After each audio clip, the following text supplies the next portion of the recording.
વર્ષ 2024માં આશરે 10.96 lakh square metre વિસ્તારમાં ફેલાયેલા ચંડોળા તળાવને ડેવલપ કરવા મ્યુનિસિપલ કોર્પોરેશન તરફથી 20 કરોડ રૂપિયાનું ટેન્ડર બહાર પડાયું હતું, પરંતુ વર્ષોથી આ તળાવમાં ગેરકાયદેસર બંગલા, રિસોર્ટ અને અંદાજે 2000 ઝૂંપડાના દબાણ મ્યુનિસિપલ કોર્પોરેશન તંત્રની રહેમનજર હેઠળ ફૂલ્યા ફાલ્યા હતા. ત્યારે હવે અહીંથી 2000 જેટલા બાંગ્લાદેશીઓના ઝૂંપડા હટાવીને અંદાજે 1 લાખ ચોરસ મીટર જેટલો દબાણયુક્ત તળાવનો ભાગ ખુલ્લો કરવામાં આવ્યો છે. જોકે આજે પણ અહીં કોર્પોરેશન તંત્ર દ્વારા ડિમોલિશનની કાર્યવાહી ચાલી રહી છે.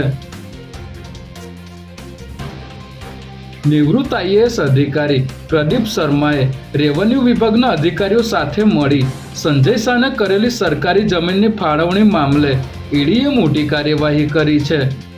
આ કેસમાં ઈડીએ પ્રવેશ કર્યા બાદ ₹5.92 કરોડની સ્થાવર મિલકતને કામચલાઉ જપ્ત કરી છે.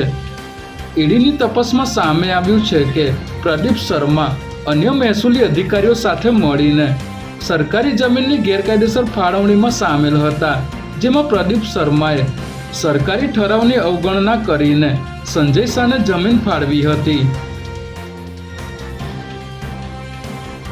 અમદાવાદના ઇન્દિરા બ્રિજ નજીક આવેલ આત્રેય ઓર્ચિડ સોસાયટીની ડી વિંગના ફ્લેટમાં આગ લાગતા દોડધામ મચી ગઈ હતી, જેમાં એક ફ્લેટના એસીમાં આગ લાગ્યા બાદ ગણતરીની મિનિટોમાં આગે વિકરાળ સ્વરૂપ ધારણ કરી લીધું હતું અને આસપાસના અન્ય ફ્લેટ સુધી આગ પ્રસરી ગઈ હતી, જેથી જીવ બચાવવા 5 લોકોએ 5મા માળેથી છલાંગ લગાવી હતી, જેમને સ્થાનિક લોકોએ નીચે ગાદલા મૂકીને બચાવી લીધા હતા, પરંતુ એક મહિલાનું મોત નીપજ્યું હોવાનું જાણવા મળી રહ્યું છે.